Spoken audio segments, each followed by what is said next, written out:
The rock genre of music has conflicted with Christianity since its creation, due to its secular style and lack of devotion to God, specifically during the 1960s and 70s, which saw a dramatic rise in Christian protests against the genre. This negative view of rock would hold back the genre and cause many to protest its promotion of sin, such as premarital sex and drug use.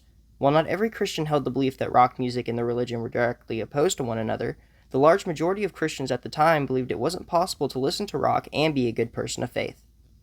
As Anna Nicola points out in their article, More Than Just a Music, Conservative Christian Anti-Rock Discourse and the U.S. Culture Wars, this anti-rock trend began in the 1950s with the fear that rock inspired juvenile delinquency, but this outrage was limited to a minority of religious protesters.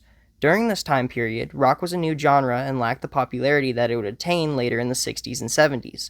Due to this, it wasn't on the radar of mainstream Christian groups, with many believing the genre would be short-lived due to its minimum influence. The Christian movement against rock wouldn't become widespread until the 1960s, when the genre adopted a harder sound and rose further into popularity, prompting many American preachers and religious organizations to speak out against it. An example of this can be seen with the popularity of evangelist Billy James Hargriss's Christian Crusade movement during the 60s, which demonized rock music and labeled the genre un-American due to its vulgar content.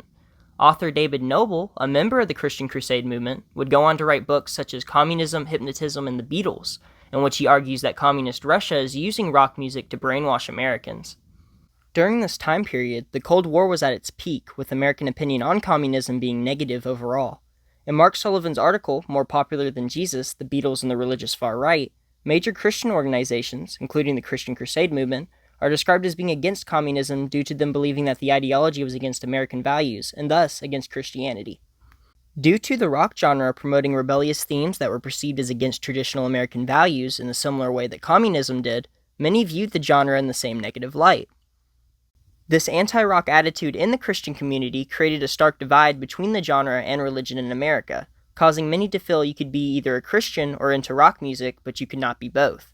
In the same article by Sullivan, he details how this divide grew when John Lennon stated that the Beatles were, quote, more popular than Jesus, in an interview from 1966, sparking the mass burning of their records from religious groups. As the Beatles were one of the most popular rock bands from this time, many viewed them as representatives for the rock genre. This sentiment is reflected in the book Rock and Roll, The Devil's Diversion by Pastor Bob Larson in 1967, where Larson responds to the Beatles' controversy by arguing that rock music invites Satan into your spirit and should be avoided in order to live a sin-free life. The growing use of unchristian lyrics in popular rock songs, such as references to drug use, furthered this comparison of rock music to Satanism.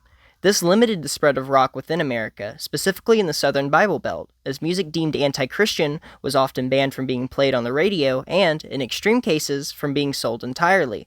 This advanced the widespread disdain for rock from Christians, creating the fear that simply listening to that style of music was satanic.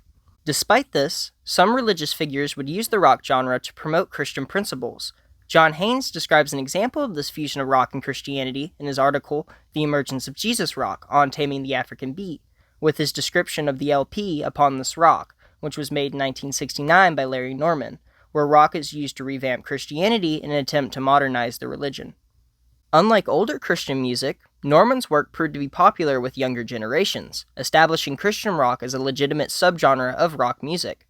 Unfortunately, his religion made it hard for his career to progress, as Christian figures at the time condemned him for perverting Christian music, and secular record labels weren't interested in making religious music due to the fear that it would alienate their original audiences.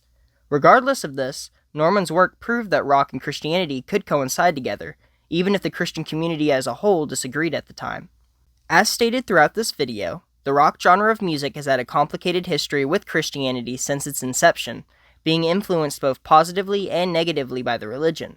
Numerous religious figures publicly opposed the musical style in the 1960s and 70s, such as Pastor Bob Larson and author David Noble, which we discussed earlier in the video, weakening rock's influence.